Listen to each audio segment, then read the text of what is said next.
Um minutinho aqui, já estou abrindo aqui a apresentação. Claro. Bom, enquanto o Michael vai abrindo, então, só para fazermos a abertura aqui do segundo webinar, né? Muito legal já ver pessoas se repetindo e uma série de outras também somando aqui, fazendo parte dessa iniciativa. Hoje, então, temos, né, o Dr. Michael conosco, que vai estar, já escreveu, né, uma das resenhas. Esse webinar temos 2 resenhas já disponíveis. Eu vou alimentar aqui o chat com alguns links para vocês também.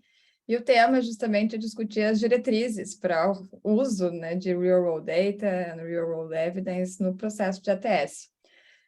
Então, vamos começar, né, escutando o que o Michael tem a compartilhar conosco e, na sequência, vamos abrir aqui para um debate. Tá?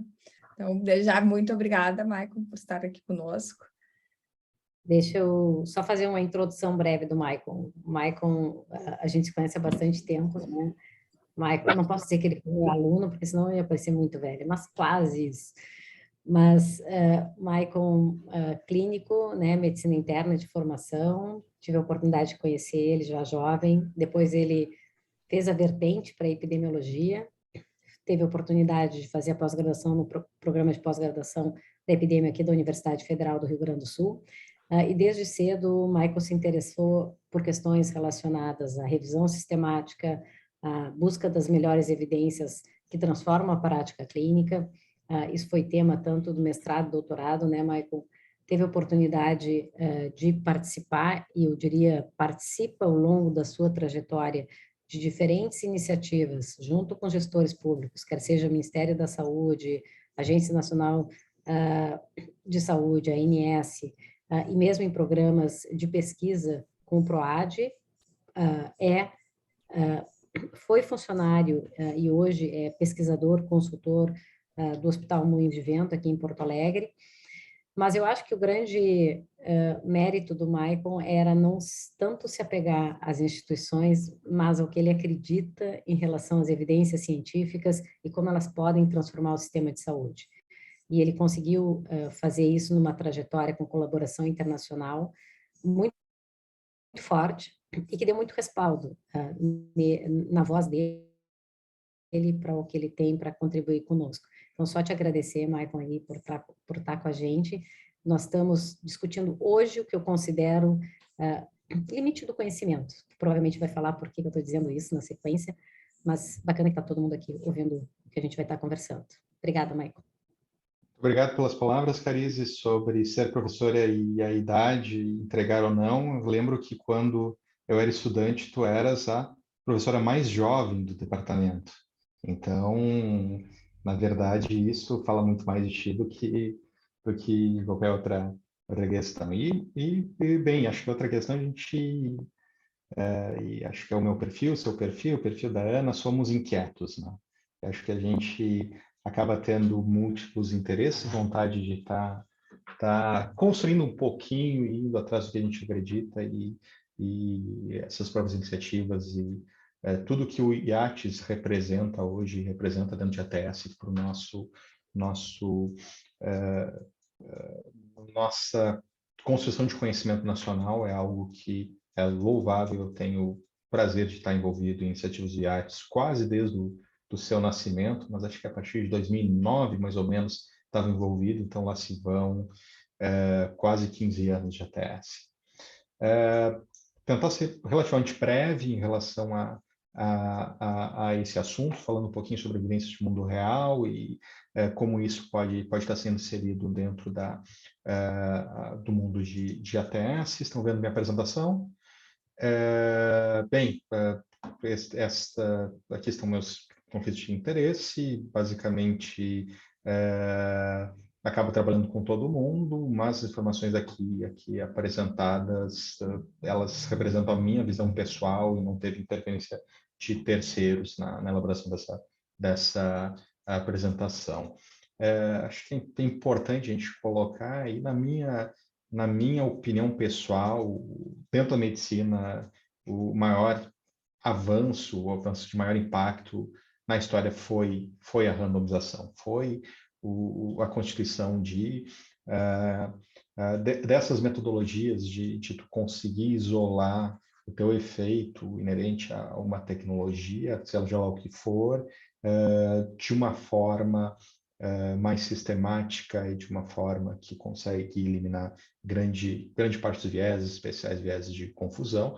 E a expectativa que a gente tem é que a randomização vai continuar sendo o nosso padrão ouro para avaliação de eficácia. E é independente de quanto mais talvez a gente possa evoluir, esteja evoluindo nessa parte, talvez ainda vai levar bastante tempo para a gente poder prescindir dessas questões, para principalmente definir a eficácia. Os grandes problemas aí que a gente conversa tem um cenário muito estreito, muito narrow, do que é que um ensaio clínico responde. Às vezes, as respostas que eu tenho de uma população super restrita, super definida, às vezes em um contexto muito diferente do nosso, a gente quer tentar transpor para um espectro mais amplo e diferente de pacientes, que é o grande dilema, ok? A evidência de ensaios clínicos às vezes não nos ajuda, e a gente tem estudo de vida real, que informação a gente poderia estar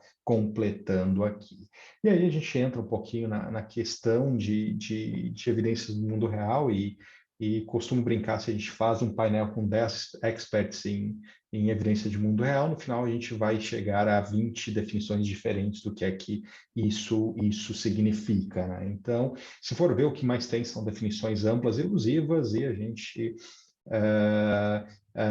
aí vai ter vários conceitos que ainda está se construindo o que é, mas o que a gente acaba tendo de uma forma mais ampla e mais aceita, algo no sentido que a evidência fora do contexto típico de pesquisa clínica. E o que a gente pode dizer, que quem já participou de pesquisa clínica sabe que todo o ambiente artificial que se cria, desde para tu garantir o teu sujeito de pesquisa, muitas vezes perfeito, evitar sua falta de adesão, evitar coisas que podem acontecer no meio do caminho, se o paciente tropeça na rua, às vezes vai ter um monitor ligando e vendo o que é que aconteceu com esse paciente, com esse participante, para ver se não vai influenciar no trial, e isso não é o que a gente observa no dia a dia na prática assistencial. E aí a gente acaba sendo, né, esses sujeitos dentro desse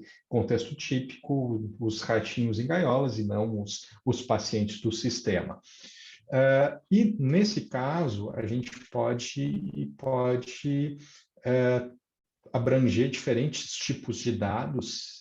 Dados de vida real é o que vai, no momento que tu trabalha e gera conclusão, vai chegar o que é chamado evidência, né? Então, um é contínuo do outro, e abrange o uso de diferentes tipos de dados, que pode usar desde dados de faturamento, dados de uso de dispositivos, wearables, prontuários, e também pode abranger estudos com dados primários, clínicos, incluindo ensaios clínicos, desde que tenha um perfil de ter sido desenvolvido fora desse contexto de pesquisa. E aí, como as coisas vão acabar se misturando um pouco, desde de como é que a gente coloca uma evidência de mundo real para se aproximar do que a gente tem em ensaios clínicos, como a gente faz para conversar essas duas áreas que parecem ser distintas, mas cada vez mais estão convergindo.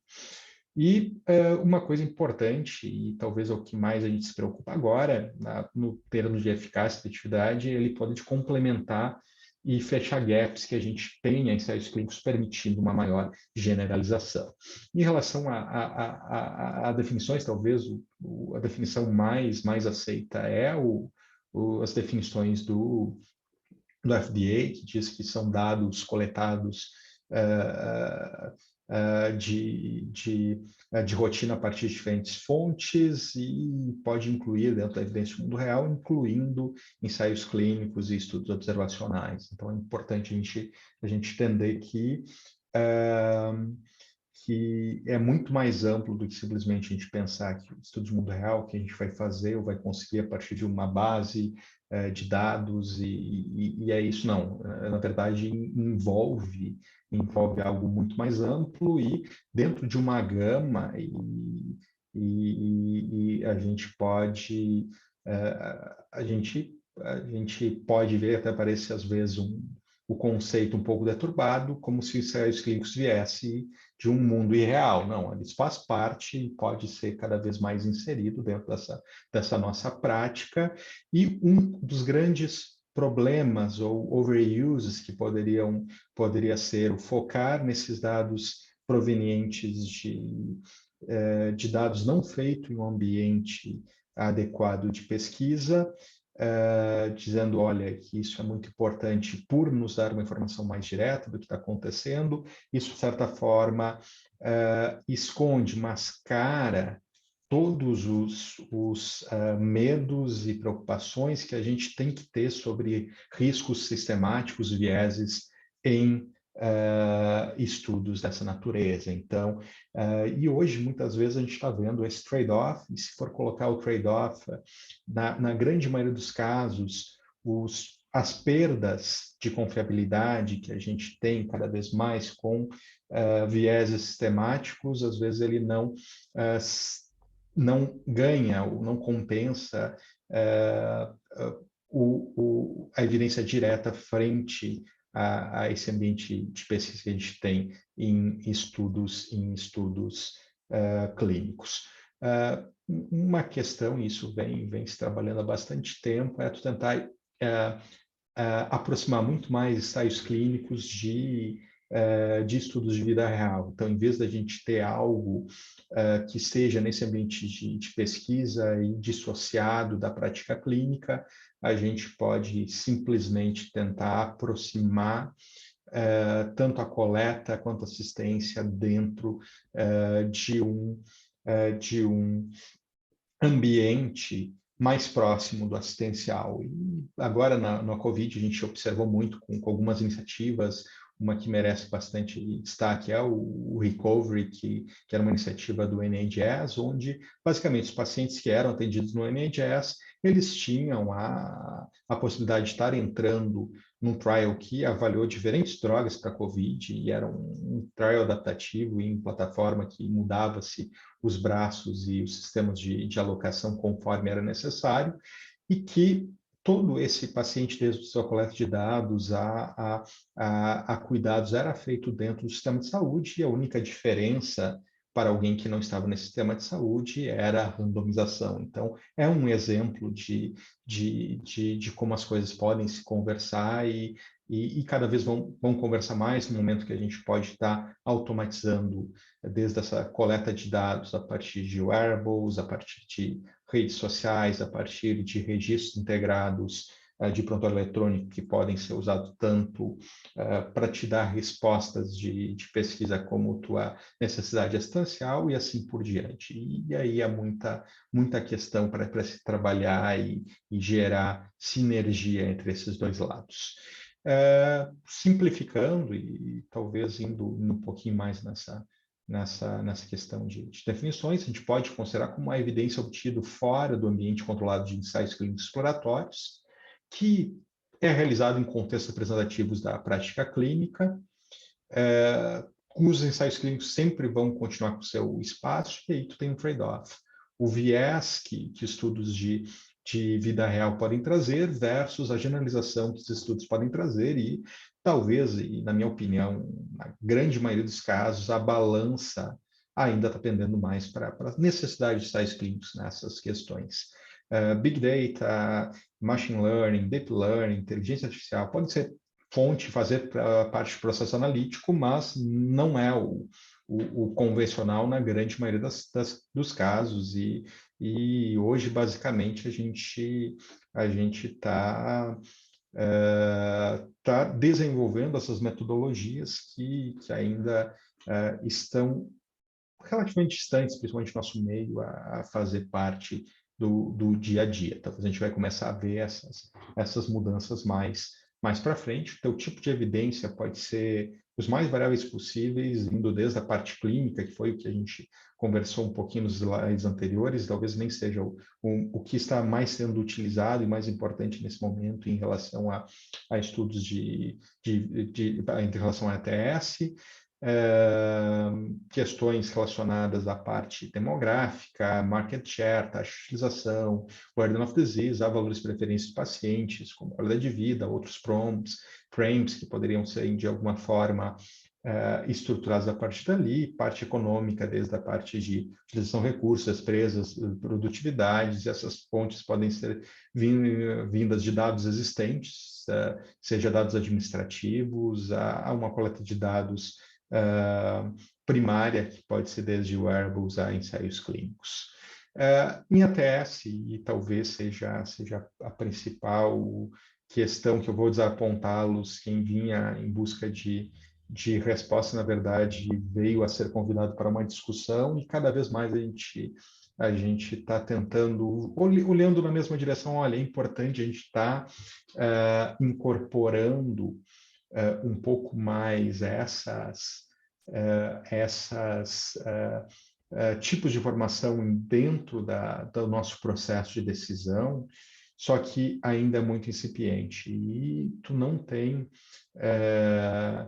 guidance gerais e como fazer e diretivas para sua incorporação. A gente tem que vai acontecer amanhã, depois posso jogar no chat, o link é aberto, o lançamento da framework de Real World Evidence do NICE, que, olhando o paper que já foi disponível para public consultation, ele acaba sendo, talvez, com muitos direcionamentos teóricos, mas com pouca visualização de como isso vai ser aplicado na prática. E a visão que eu tenho, que a maioria das pessoas tem, olha, a gente precisa trabalhar de alguma forma frente a isso, ainda não sabemos como, e ainda a gente está entrando nesse período de teste, e cada caso a gente vai tentar aplicar e tentar ver como é que melhor se inseriria isso desses cenários. Então,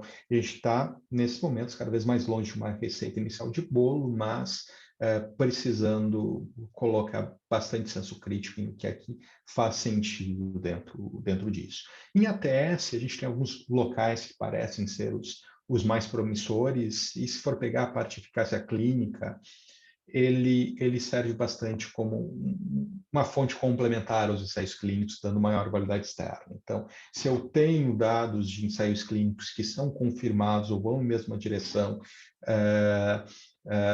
com o que eu estou observando em relação a estudos de vida real, parece que eu tenho um conjunto de evidência que se complementa e me aumenta a certeza de que essas informações elas vão ser válidas dentro do nosso contexto. Segurança é algo que isso é feito há muito, muito tempo em todas as ações de farmacovigilância, farmacopidemiologia e fases 4. Não deixa de ser estudos de vida real que em fase 3, em ensaio clínico convencional, tu não tem poder suficiente para captar eventos raros que podem ser super relevantes quando tu coloca um medicamento em comercialização e em escala populacional. Um ponto que cada vez vejo mais utilizar isso em cenário nacional é o uso de dados administrativos para dar um pouco mais de assertividade no uso de recursos e custos. Então, tem alguns bons exemplos recentes da Conitec, como o uso de dados de dispensação de APAC em esclerose múltipla para definir market shares e estimar qual é a tua população elegíveis a determinadas tecnologias, e isso vai te ajudar em processos como avaliação de impacto orçamentário e ter uma previsibilidade maior do teu budget necessário para uma tomada de decisão em corporação. E assim como tu revisitar e rever taxas de adoções anteriores, tentar ver como é que isso poderia ser representado em contextos semelhantes, que é um outro grande ponto de incerteza no processo econômico de uma TS.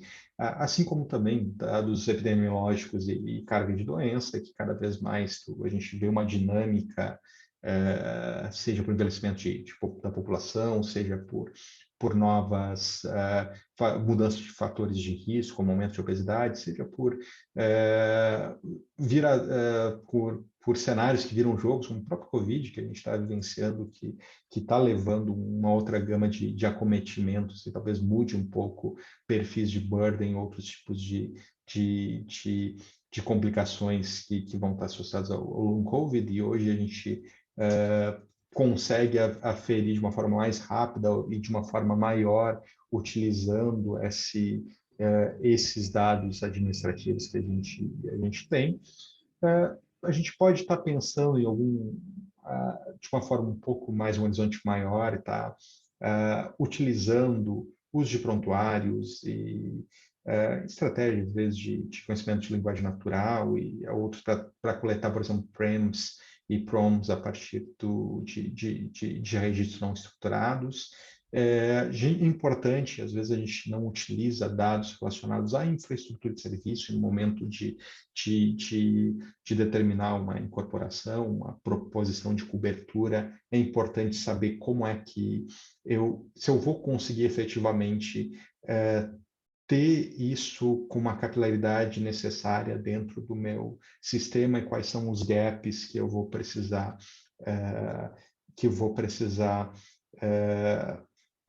suplantar, né, transpor para poder fazer uma efetiva implementação de uma tecnologia a ser incorporada. E aí entra outras questões que também estão um pouco mais em voga, que é o gerar o dado com dado de vida real pós a própria incorporação. Muitas vezes a gente tem incorporações de novas tecnologias que não tem como elas não estavam em comercialização, a gente não tem informações de como é que eles funcionam em si na prática, mas eu posso estar monitorando e vendo se de alguma forma eu vou estar tendo o efeito esperado populacional que eu usei para minha tomada de decisão, e isso ser utilizado para decidir se vai incorporar ou não, se vai utilizar isso como um cenário de negociação de preço ou de troca de tecnologia, e isso pode ser pensado em até o desenvolvimento de acordos de compartilhamento de risco, que vai, de certa forma, utilizar dados de mundo real, na sua maioria dos casos, para determinação desses acordos. Cuidados, e isso a gente tem que lembrar no avaliar a evidência do mundo real, principalmente quando a gente trata de efetividade, a nossa realidade são dos dados existentes e coletados de forma automatizada, que em geral eles têm baixa qualidade. Geralmente ou são retrospectivos ou prospectivos sem uma finalidade de pesquisa, e isso acaba, tanto do ponto de vista de coleta quanto na análise, implicando diversos viés temáticos. E acho que são importantes a gente tomar esses cuidados, e dentro das próprias questões analíticas, e isso é uma grande preocupação, e no momento que estão em voga tecnologias que a gente não está habituado, como algoritmos de machine learning, de deep learning, que no final das contas a visão externa, principalmente do profissional de saúde ou do epidemiologista, no meu caso, que a gente está de frente a uma black box, que é difícil de explicar como é que a conclusão foi gerada a partir desses inputs, e aí vai contra um pouco de todo o raciocínio clínico que a gente é habituado, clínico epidemiológico, que a gente é habituado a entender e compreender ao longo de algumas décadas. No final, e acho que é uma frase também que ficou claro e foi clássica, e que a gente tem que cuidar muito com essa questão, e se frente aos dados, se torturar eles o suficiente, eles vão acabar confessando qualquer coisa, e às vezes a gente vai ter que ter esse cuidado a mais com overuse de evidência de mundo real, que às vezes ele vai tentar servir, vai achar alguma coisa, vai conseguir alguma análise que vai chegar a explicações espúrias para algo que pode ser crítico na tomada de decisão. Então, acho que eu paro por aqui e, professora Carize, Ana, por favor, a gente pode discutir um pouquinho esse assunto.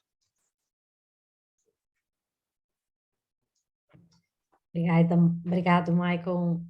Super bom, eu acho que deu um overview aí, algumas retomadas conceituais, né, dos dados e evidência de vida real, e especialmente os aspectos na comparação com os nossos processos tradicionais de incorporação e de avaliação de tecnologia em saúde. Nós temos um grupo bem bacana aí, diverso, para poder discutir. Vou pedir para todo mundo começar a se, assim, aquecer, né? Nós temos aqui o Michael que pode nos ajudar ou compartilhar as suas opiniões sobre esse tema. Como ele falou, estamos no limiar do conhecimento, né? O conhecimento barra experiência que a gente vai ver aí o mundo na perspectiva internacional, que como é que vai ser esse movimento. E certamente a gente tem que acompanhar. Antes de abrir para perguntas, Ana, gostaria de fazer uma pergunta para o Michael. Bom, então vou abrir, né, as perguntas aqui e na sequência de algo, né, que foi um pouco a fala no final aqui do Michael também, né? A gente passa a ter que envolver quase que sempre, né, pessoas de expertises bem diferentes, né? Então, cientistas de dados, programadores, engenheiros da computação, outras engenharias também, médicos, profissionais da saúde, trabalhando, né, de uma forma o mais próximo possível de integrado, né? Mas são pessoas que vêm de uma formação muito distinta, e a gente recentemente até participando de escrita de editais em conjunto, se depara com o desafio de a gente até encontrar uma comunicação bem homogênea e usar tudo que se tem, né, de inteligência computacional para resolver problemas da saúde, né? Então, a gente tem sido sempre uma matemática o quanto resolver um problema, né, da saúde, que é uma fronteira do conhecimento e também é um problema aplicado, né, algo que a gente está buscando solucionar, realmente é uma fronteira também do conhecimento e um problema, né, que faz sentido para as pessoas, né, de outras áreas, né, do conhecimento. Então, a pergunta é mais nesse sentido, como é que tu enxergas que sim, que as pessoas, que há formas até, né, de um cientista de dados que não, eu quero trabalhar com saúde, eu quero poder estar trabalhando e gerando, né, algoritmos que nos permitam usar dados de vida real. Como é que essa pessoa, né, se educa sobre ATS, se educa sobre economia da saúde como um todo, e como é que tu enxerga movimentos, né, nesse aspecto acontecendo no Brasil, né, dessas equipes se aproximarem, né, e pego até o exemplo de hoje, né, pessoas de diferentes áreas aqui hoje nesse webinar, foi um pouco o espectro do curso de quem participou, né, e como é que estamos ou não, né, fazendo movimentos nesse sentido. Acho que a primeira coisa no contexto é que o momento atual ele não é propício para trazer cientistas de dados de outras áreas para a saúde. E a gente compete com big marketplaces, com serviços financeiros, com outros lugares, outras indústrias que têm um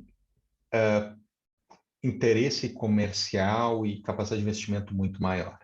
Acho que esse é o primeiro ponto. Segundo ponto, a complexidade que é o desenvolvimento os processos dentro de saúde comparado com a indústria clássica, né, deixa uma barreira de entrada muito grande para os profissionais, por exemplo, de exatas, profissionais de outras áreas, entrar dentro desse nosso meio. E pegando, sei lá, de exemplo, na engenharia de produção, é muito mais fácil tu definir os processos de como tu produz uma garrafa de Coca-Cola do que como é que tu trata um paciente com leucemia.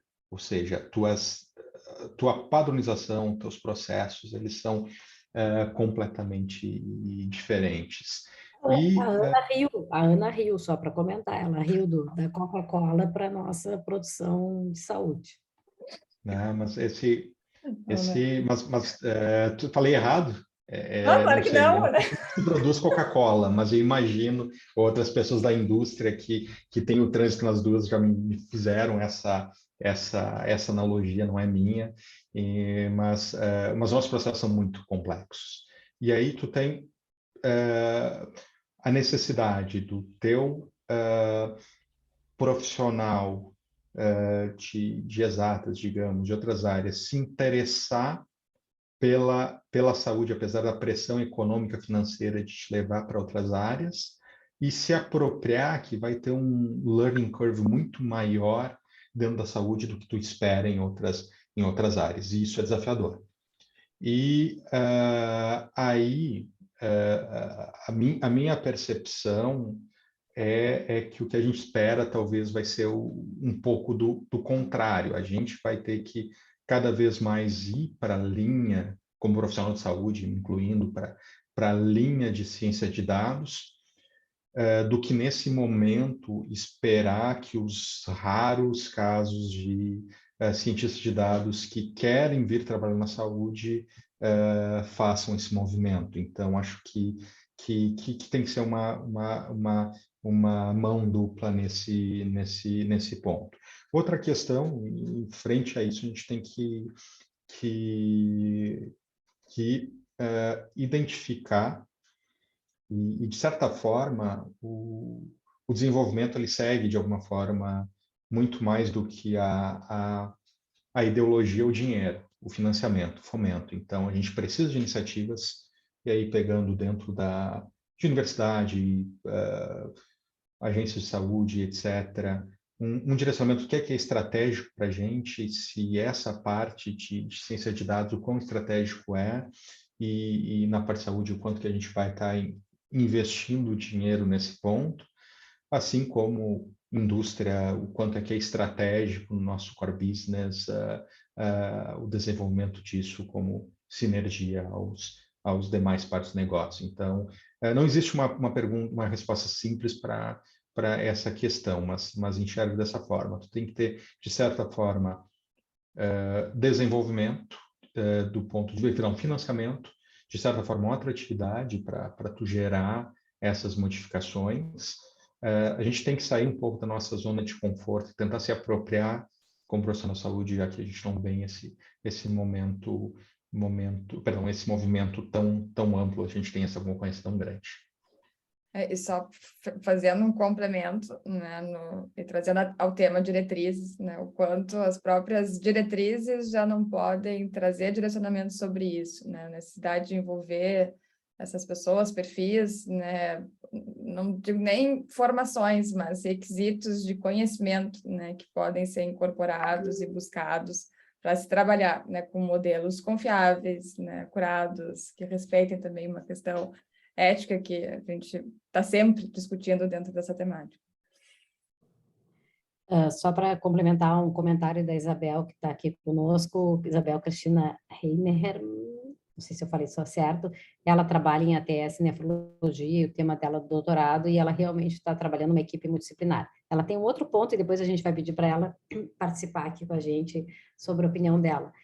Mas, Michael, numa perspectiva diferente do que a Ana falou, o que a gente viu nos últimos 5 anos, e esse movimento eu acho que é bem forte, é todas as agências, todas as estruturas internacionais começarem a se preparar para o que está acontecendo hoje. Será que os estudos observacionais, será que a gente acompanhando o que está acontecendo com os indivíduos, isso não seria suficiente para nos dar informações semelhantes aos ensaios clínicos? Tirando o aspecto econômico, tirando os interesses. Desculpa, gente. E muitos grupos de pesquisa procuraram fazer estudos nessa direção, tentando assim, simular dados de vida real e comparar com ensaios clínicos que realmente foram conduzidos. Para evoluir nisso onde a gente está hoje. E isso aconteceu nos últimos 5 anos. Eu não sei se tu tivesse a oportunidade de olhar isso. Qual é a tua opinião? A gente tem uma robustez para dizer que, eventualmente, dados de vida real, eles podem ser suficientes para nos informar que algumas tecnologias funcionam, que a gente não precisa do ensaio clínico. Tá. Aí a gente tem que, talvez, ir para outra questão. Primeiro, a gente precisa tomar uma decisão. Existe medicamento, existe de alguma forma, já está incorporado a tempo, existe ensaio clínico que eu consigo avaliar isso? Talvez não existe, nunca vai existir para isso. Uma doença rara vai existir mostrando mortalidade. Talvez se eu recrutar todos os pacientes do mundo e acompanhar por 15 anos, talvez, mas não são factíveis. Mas tu consegue, digamos, nesse caso, ter algumas informações que vão ser melhor respondidas inerentemente por um desenho observacional ou de vida real, e aí acho que coloco os exemplos de doenças raras como um campo onde os estudos de vida real e grandes redes têm funcionado de uma forma bastante robusta, como uma forma complementar e dando uma história maior do que a gente tem em estudos clínicos. Então, digamos, para determinada doença, uma determinada terapia de reposição hormonal, terapia de reposição enzimática, tu espera que tenha uma mudança na condição neurodegenerativa depois de 10, 15 anos. Mas o ensaio clínico de 1 ano, 2 anos, tu consegue basicamente ver capacidade vital forçada, distância no teste de caminhada e assim por diante.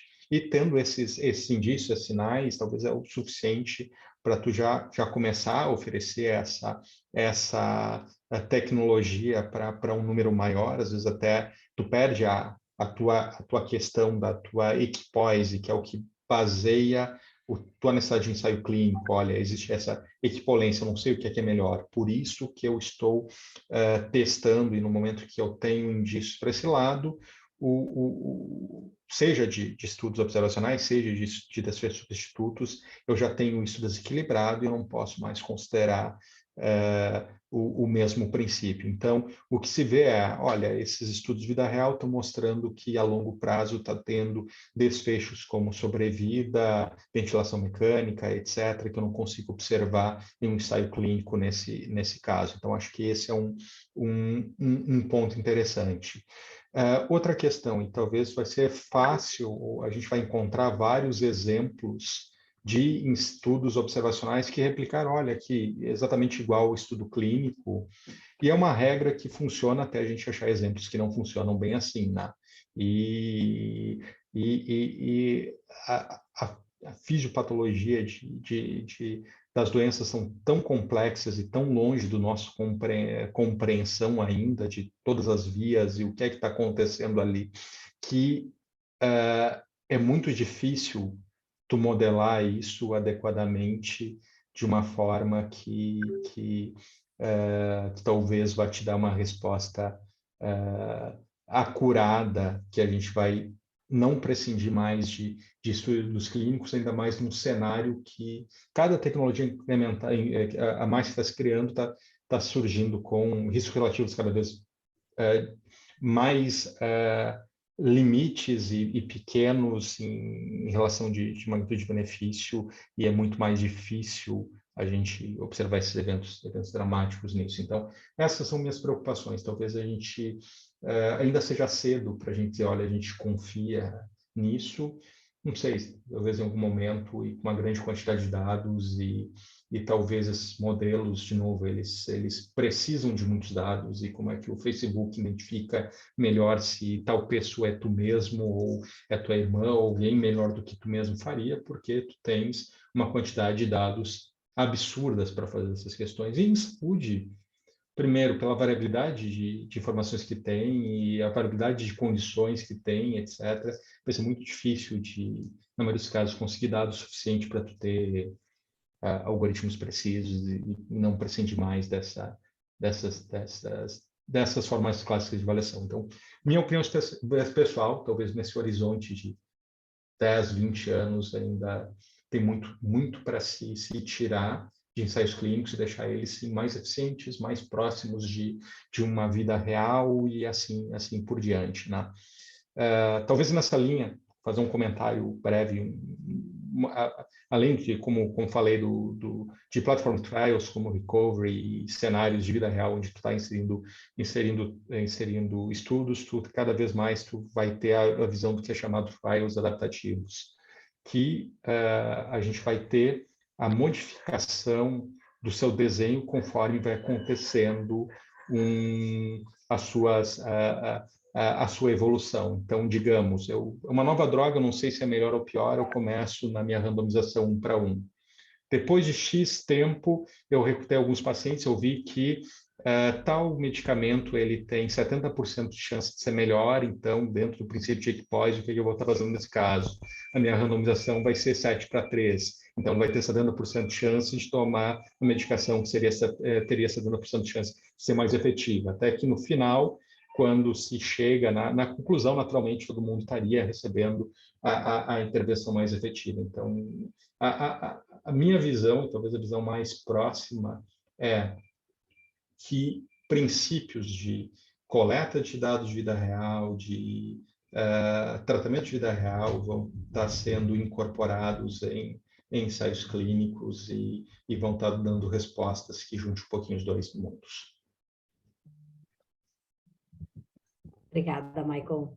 Eu acho que a gente pode abrir, de repente, para as pessoas que gostariam de perguntar e aí contribuir, né, Ana? Com certeza. Doutor Oscar, acho que você está com a mão levantada. Só...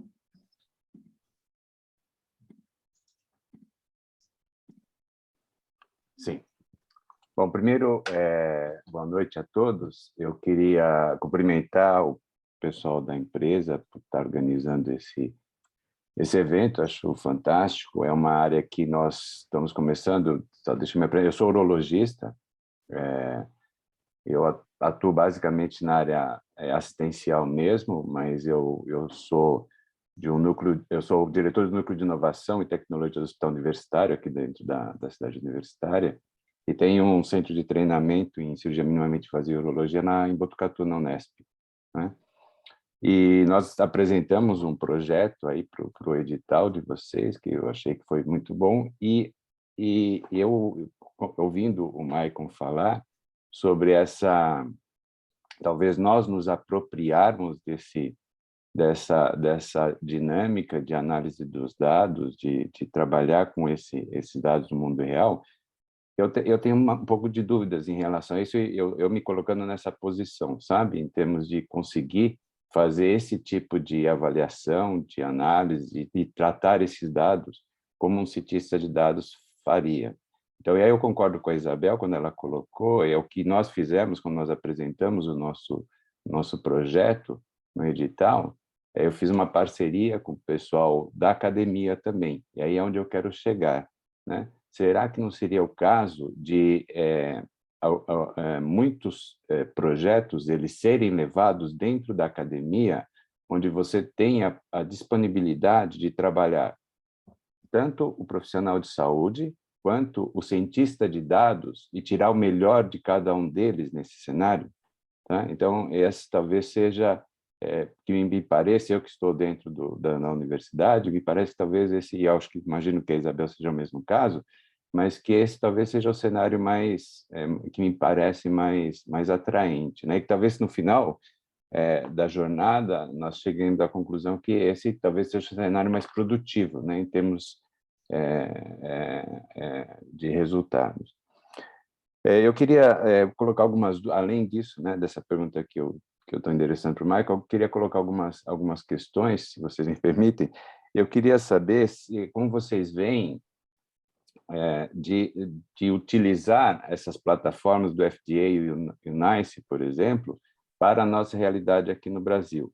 Será que, por exemplo, esse grupo que está se formando aqui não seria um grupo que poderia adaptar, acho que até foi colocado isso no outro webinar, para a nossa realidade, aquilo que está sendo proposto lá nos Estados Unidos e na Europa, né?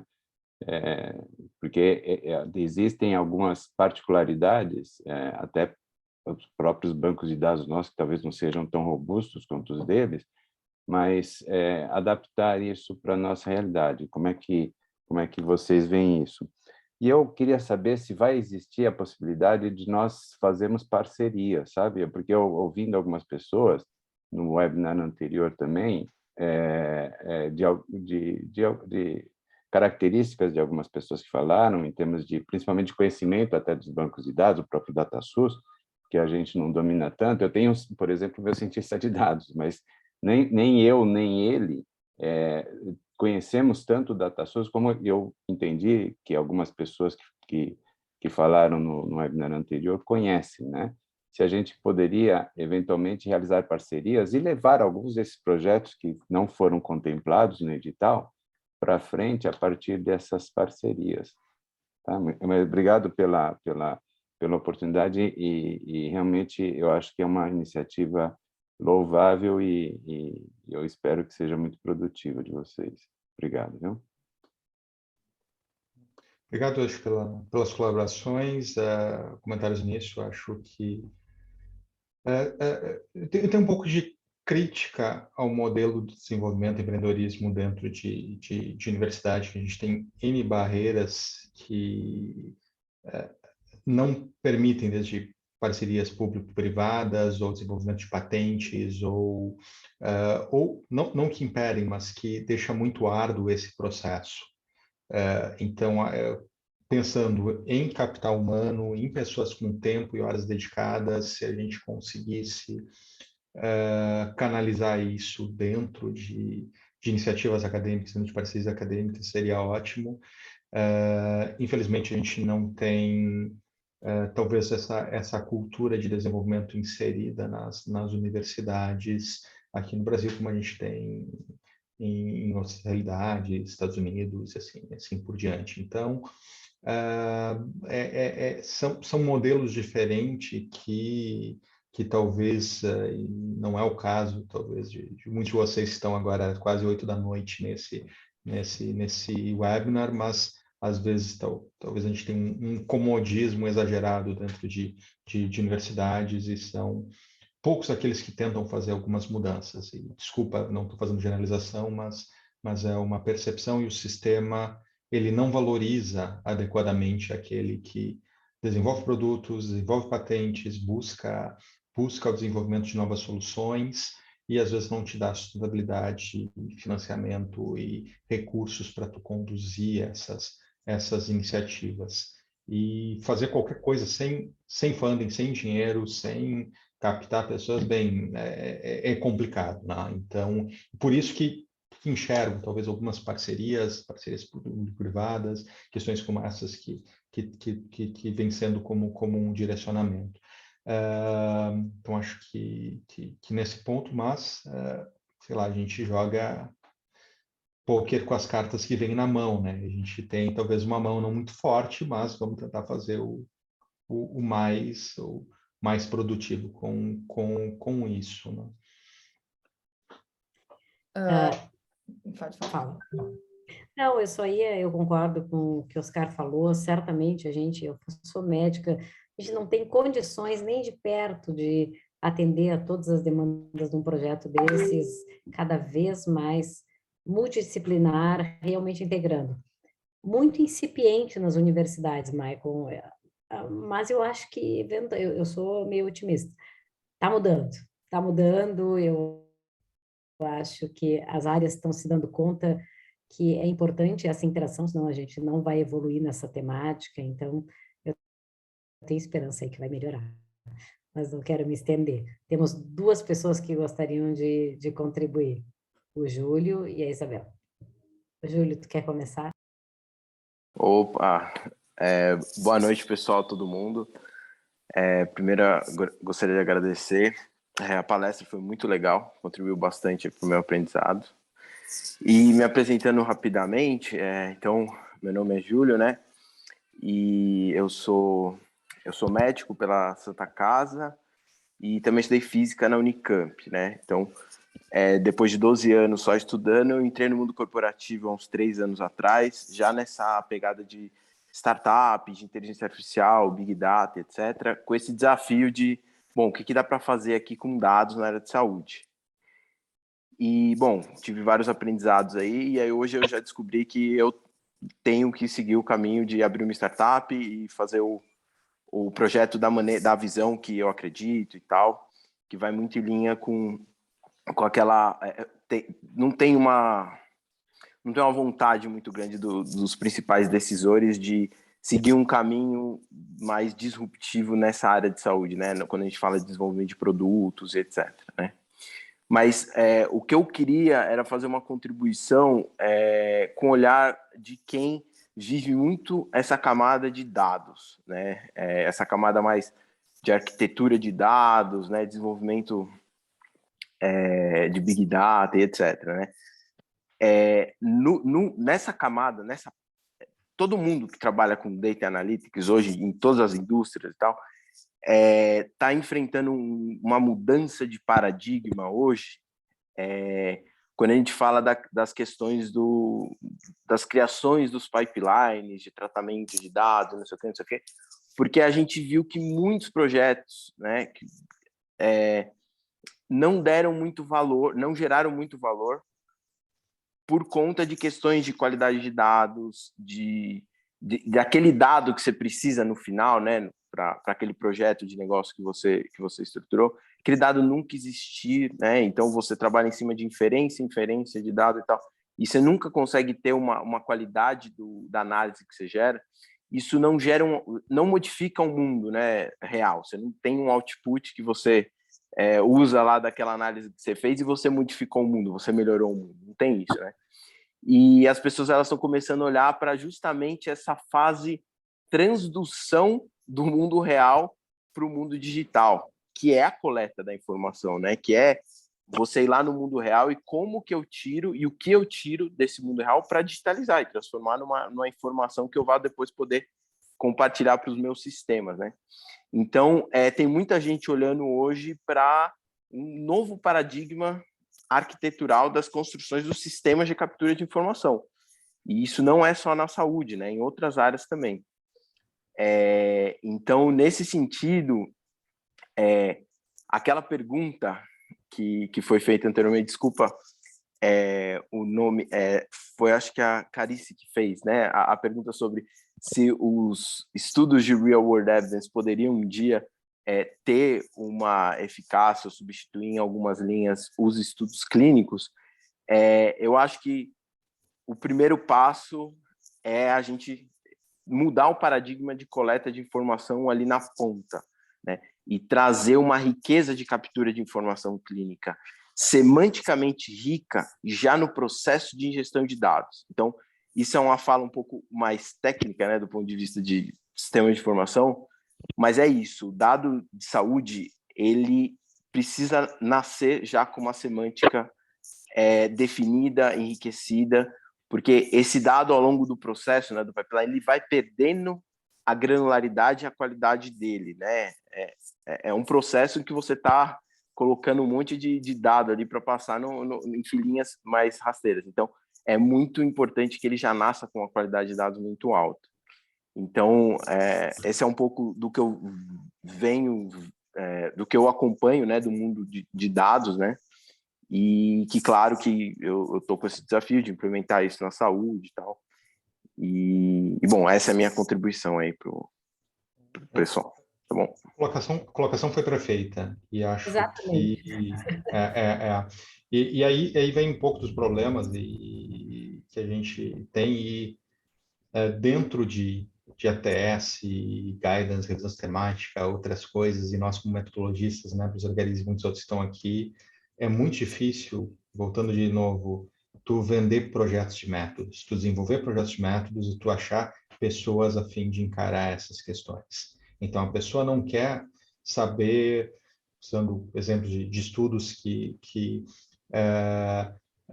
o pessoal no IATS tem desenvolvido bastante, não quero saber como é que eu coleto melhor os dados para o microcusteio, para a análise de microcusteio. Eu quero saber o custo de tal coisa. Então, tu acaba financiando o produto e tentando conseguir financiar o produto, e a gente corre atrás de tentar desenvolver no meio do caminho o método. Isso é em tudo. E pensar, mesma coisa quanto a gestores, governos que querem tua resposta para a tua necessidade de saúde agora. Então, é difícil ter esse teu funding pensando em algo que vai te dar retorno daqui 20, 30 anos, assim como uma startup, assim como outras questões. Então, se tu fizer a tua startup para desenvolver métodos de coleta de dados mais acurados e melhores para alguém depois no futuro conseguir usar melhor essas informações, tu vai à falência logo, porque tu não vai conseguir vender essa ideia ao mercado, captar outras coisas, talvez aí sim, buscando a visão do Oscar e da Carizes, áreas onde a universidade não tem essa necessidade e horizonte de visão mais curto, pode estar trabalhando melhor nessa parte de métodos, não tanto casado ao teu produto final. Mas concordo totalmente em um grande problema que a gente tem que a gente tem essa qualidade de dados. Eu também costumo brincar com o que é que a gente espera com Big Data e Machine Learning. Se, sei lá, a gente pega um baú cheio de folha de revista picoteada e a gente quer passar isso no algoritmo e que o computador nos saia com um livro de Saramago, enquanto que a gente não vai lá e procura e desenvolve os Saramagos da vida e olha essas obras e a gente espera que isso, com alguns botões e com alguma coisa, não, as palavras estão aí, é o dicionário, eu não preciso de uma pessoa para juntar essas palavras e basta fazer um algoritmo para isso. Então, acho que a gente ainda está num campo de que há muitas fantasias do que a gente consegue responder a curto prazo. E acho que essa parte que falou de qualidade de formação é um dos grandes limitantes. Então, tu tem garbage data, tu vai ter garbage answer. Então, é complicado mudar isso. Eu acho que o Júlio o Maicon também já resumiu, é o grande problema aí, eu já ouvi isso de várias fontes. A forma que nós construímos a informatização, digitalização dos dados de saúde nos últimos, sei lá, 30, 40 anos foi horrível. Se pegar vários setores, todo mundo disse que nós conseguimos fazer algo muito ruim, que hoje quem trabalha com dado, quem trabalha com informática, diz não dá para recuperar, vocês nem conseguiram fazer códigos semelhantes, os códigos não são semelhantes, então todo o resto é muito ruim. E aí sempre a dicotomia, vamos voltar atrás para parametrizar e codificar, como vários setores fizeram, ou esquece, a informatização, a inteligência artificial vai dar conta da grande mess que a gente fez no sistema. Eu não sei, eu acho que não tem resposta. Mas parte a gente vai ter que parametrizar e organizar um pouquinho melhor o nosso processo saúde da maneira digital. Eu costumo dizer, eu sou pré-informatização, eu fazia tudo no papel, tudo no papel. Tudo que eu fazia na década de 80 e 90 no papel, eu faço hoje informatizado. É igual o processo. Ninguém mudou nada. Exato, esse é o ponto, a questão do paradigma, né? O paradigma que rege a documentação em si, é o mesmo. Só que agora, muito E aí tu quer rapidamente, tirar... escala, né? Isso, e aí querem tirar aquela informação que eu escrevia como... Da mesma forma, então, algo muito grande aconteceu nesse e-mail, ficou eu ia dizer, uma terra de ninguém, e agora a gente se dá conta, a gente vai estar pagando o preço, porque poderíamos ter organizado essa transição. Mas, enfim, a pessoa que mais falou no chat, que mais contribuiu aqui foi Isabel, e ela levantou a mão e a gente tem que deixá-la falar ainda. Isabel. Boa noite a todos e todas. Eu sou farmacêutica, eu sou doutoranda aqui na PUC-RS, e a questão que o Dr. Maico falou sobre as universidades, eu concordo com ele, do ponto de vista que toda a minha formação até o doutorado foi em uma universidade pública, e realmente a gente tem bastante dificuldade, né, de transpor algumas barreiras para conseguir construir, né, projetos que passíveis de patente e tudo mais, do qual eu não posso dizer que está correndo atualmente comigo, né? Que na universidade, na PUC-RS, é completamente o oposto. Ali a gente tem todo o subsídio para trabalhar essas coisas, toda uma infraestrutura já pensando em patente e vários projetos institucionais que trabalham desde a graduação, né? Esse empreendedorismo, né? Dos acadêmicos, né? E isso tem se refletido bastante na área da saúde, inclusive agora, essa semana, a gente acabou de fechar todo um cronograma que foi feito, assistido para o desenvolvimento de startups, né? E que a gente tem ali um projeto e a gente tem consultoria de N modalidades para levar adiante isso. Então, sim, penso que seja uma barreira, dada a estrutura ausente, mas quando essa estrutura é organizada, ela realmente é uma mola propulsora, né, que nos impulsiona a ir além, né, e felizmente eu estou podendo desfrutar disso nesse momento. Com relação a nós da área da saúde avançarmos, né, na questão da ciência de dados, também concordo, mas fazendo a ressalva que existe uma grande diferença, né, do que eu sou capaz de aprender a curto ou médio prazo e que um cientista de dados traz já, né, desde a sua formação. Então, a maneira que nós encontramos para trabalhar a questão do uso de machine learning para o desenvolvimento de modelos preditivos na área da saúde foi realmente a constituição de grupos interdisciplinares. O meu orientador é nefrologista e o meu coorientador é um cientista de dados. A gente tem um grupo que faz reuniões periódicas, né, onde nós temos nutricionistas, nós temos epidemiologistas, nós temos farmacêuticos e, né, profissionais, enfermeiros, e aí a gente faz as discussões ali, porque sim, se eu for desenvolver um modelo meramente do ponto de vista computacional, ele vai fazer inúmeras associações espúrias que não me dizem nada, não refletem nada a questão biológica e fisiopatológica, né, daquele adoecimento. Então, sim, acho que temos que nos apropriar, mas eu, neste momento, enxergo que eu sou limitada nesse campo e que melhor seria fazer soma de esforços. E, no meu caso, está dando muito certo, né? Tenho avançado muito nesse sentido. Com relação ao desenvolvimento de pesquisas no Brasil, utilizando agora especificamente Big Data, eu tenho encontrado muita dificuldade em materializar isso.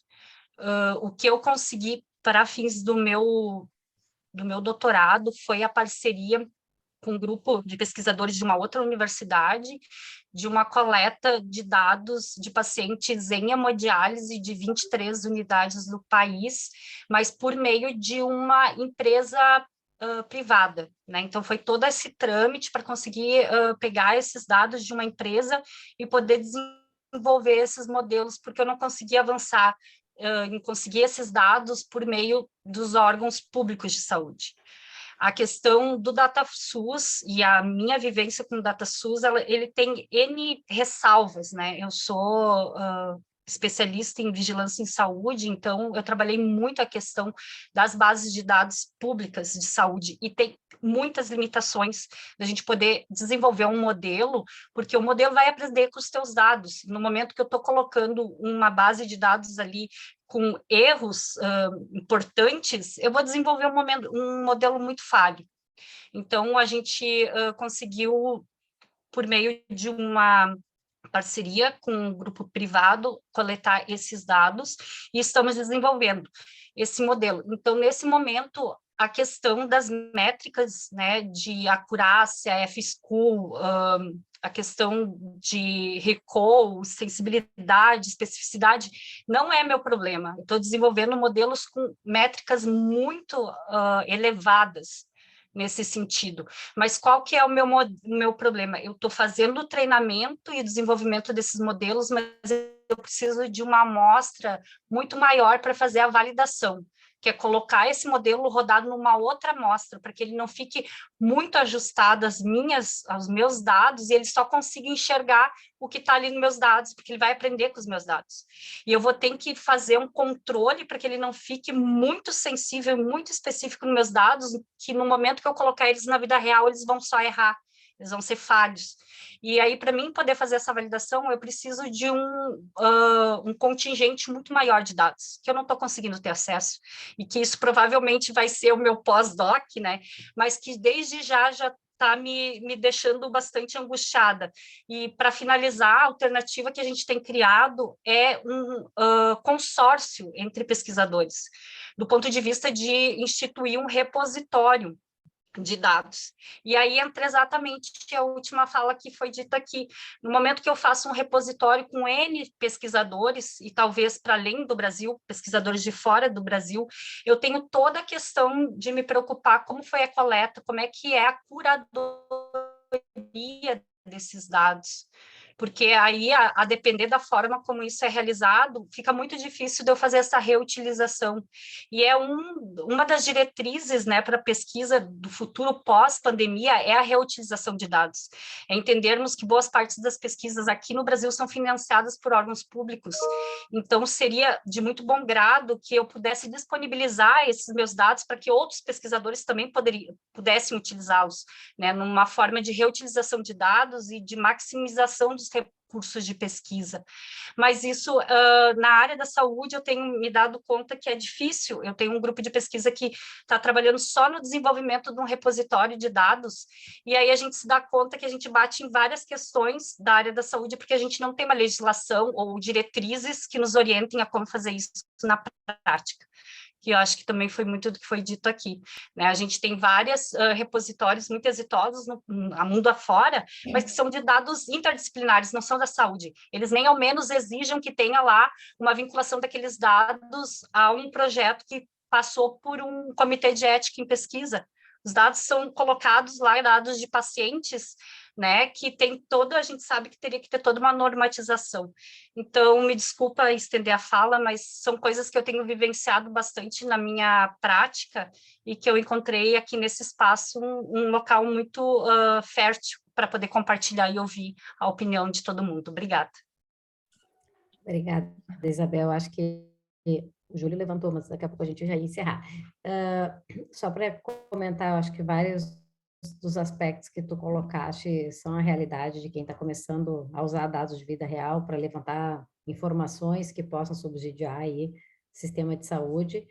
Nós temos ainda no Brasil toda uma questão de uma legislação, né, da LGPD, como é que a gente vai lidar com isso frente a esse cenário de querer ter essas bases de dados, poder integrar essas bases de dados, mas eu acho que o mais importante, na minha opinião, é o início dessa relação, dessa conversa e de formação de uma rede de colaboração.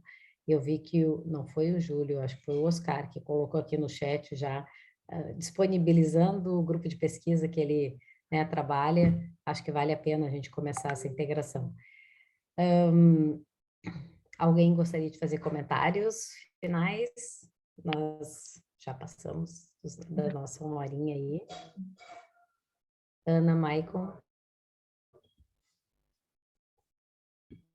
Está no mudo, Maicon. Eu acho que agradeço o tempo e a gente passou uns 10 minutos, 15 minutos. Todo mundo deve estar cansado nesse final de quarta-feira. Ainda tem mais 2 dias de semana por ali. Agradecer a atenção e fico meus contatos e coloco minha disposição para outras iniciativas futuras. Parabéns pela organização, Ana e Carice. Muito obrigada. E, Maicon, e nos encaminhando assim para o término, vieram hoje vários assuntos que a gente poderia, né, explorar bastante tempo. Eu fiquei aqui me segurando para não falar e deixar muito mais espaço para os outros. Mas também temas que vão aparecer nos próximos, assim, né, ao longo do ano, né, vão seguir voltando algumas das temáticas e perguntas que vieram, e eu acho que a gente vai ter oportunidade, né, de entrar mais a fundo. E só vou retomar o que apareceu no chat sobre a integração entre vocês, né, é o que se busca também com essa iniciativa. Então, a gente vai tentar ao máximo proporcionar as relações, aproximações dos grupos, também mantendo aí, né, o compromisso de quem não quiser, né, não precisar estar exposto, né, aos demais, tá? Então, agradeço a todos mais uma vez, foi excelente. Vou fechar aqui a gravação e depois vai ser estar disponível também no YouTube. Agradeço a Cíntia, que está aqui conosco hoje, e o Nicolas, em nome da Roche, e a Roche por estar, né, proporcionando que a gente tenha esse momento ao longo de todo o ano. Muito boa noite a todo mundo, né? E seguimos a nossa iniciativa nos próximos meses. Não perca o próximo webinar, né?